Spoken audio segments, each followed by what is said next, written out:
Mateus 13. Naquele mesmo dia, saindo Jesus de casa, assentou-se à beira-mar, e grandes multidões se reuniram perto dele, de modo que entrou num barco e se assentou. E toda a multidão estava em pé na praia. E de muitas coisas lhes falou por parábolas e dizia: Eis que o semeador saiu a semear.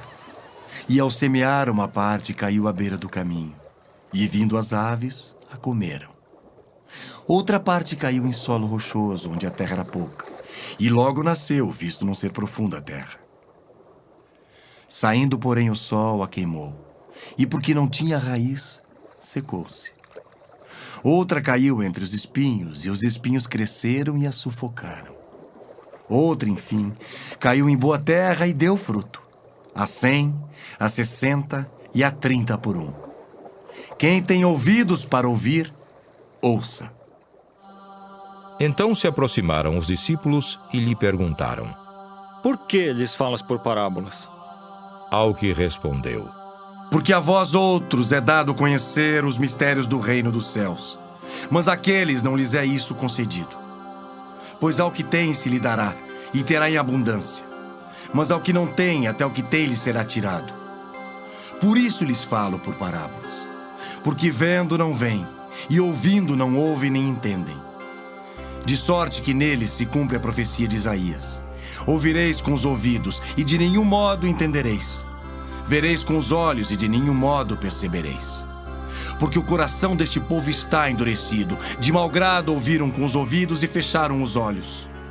Para não suceder que vejam com os olhos, ouçam com os ouvidos, entendam com o coração, se convertam e sejam por mim curados. Bem-aventurados, porém, os vossos olhos porque veem, e os vossos ouvidos porque ouvem. Pois em verdade vos digo, que muitos profetas e justos desejaram ver o que vedes e não viram, e ouviram o que ouvis e não ouviram. Atendei vós, pois, a parábola do semeador. A todos os que ouvem a palavra do reino e não a compreendem, vem o maligno e arrebata o que lhes foi semeado no coração. Este é o que foi semeado à beira do caminho.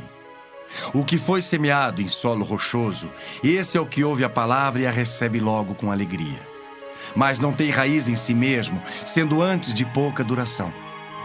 Em lhe chegando a angústia ou a perseguição por causa da palavra, logo se escandaliza.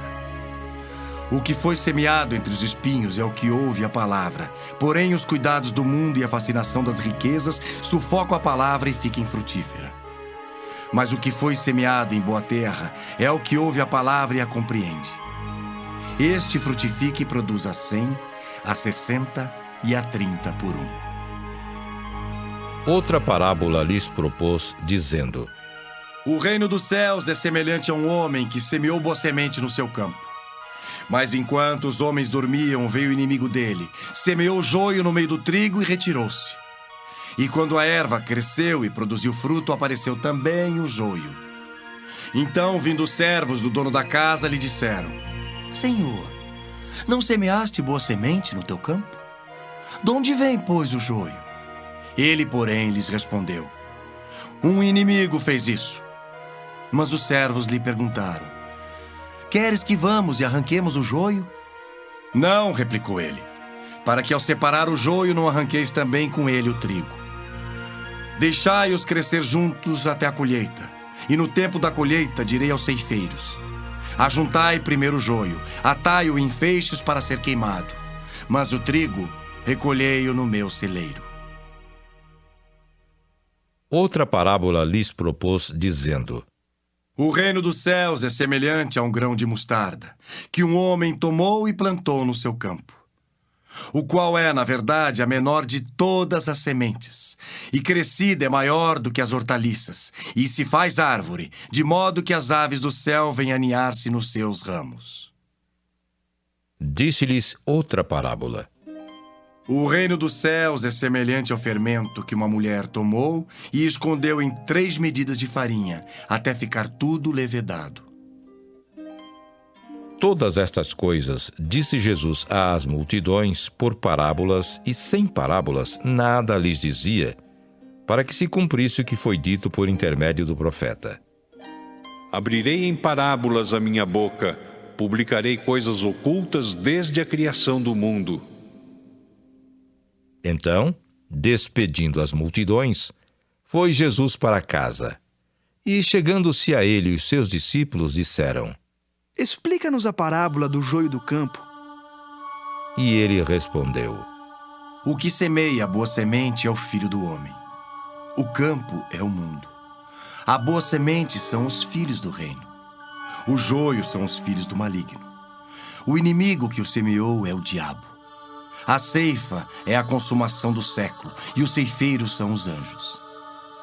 Pois assim como o joio é colhido e lançado ao fogo, assim será na consumação do século. Mandará o Filho do Homem os seus anjos, que ajuntarão do seu reino todos os escândalos e os que praticam a iniquidade, e os lançarão na fornalha acesa. Ali haverá choro e ranger de dentes. Então os justos resplandecerão como o sol no reino de seu Pai. Quem tem ouvidos para ouvir, ouça. O reino dos céus é semelhante a um tesouro oculto no campo, o qual certo homem, tendo-o achado, escondeu. E transbordante de alegria, vai, vende tudo o que tem e compra aquele campo. O reino dos céus é também semelhante a um que negocia e procura boas pérolas. E tendo achado uma pérola de grande valor, vende tudo o que possui e a compra. O reino dos céus é ainda semelhante a uma rede que, lançada ao mar, recolhe peixes de toda espécie. E quando já está cheia, os pescadores arrastam-na para a praia e, assentados, escolhem os bons para os cestos e os ruins deitam fora. Assim será na consumação do século. Sairão os anjos e separarão os maus dentre os justos e os lançarão na fornalha acesa. Ali haverá choro e ranger de dentes. Entendestes todas estas coisas? Responderam-lhe: Sim. Então lhes disse: Por isso, todo escriba versado no reino dos céus é semelhante a um pai de família que tira do seu depósito coisas novas e coisas velhas.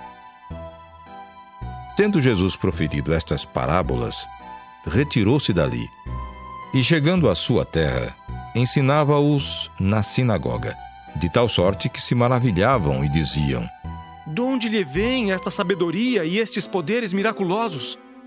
Não é este o filho do carpinteiro? Não se chama sua mãe Maria e seus irmãos Tiago, José, Simão e Judas? Não vivem entre nós todas as suas irmãs?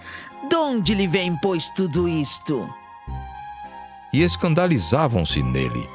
Jesus, porém, lhes disse: Não há profeta sem honra, senão na sua terra e na sua casa. E não fez ali muitos milagres por causa da incredulidade deles.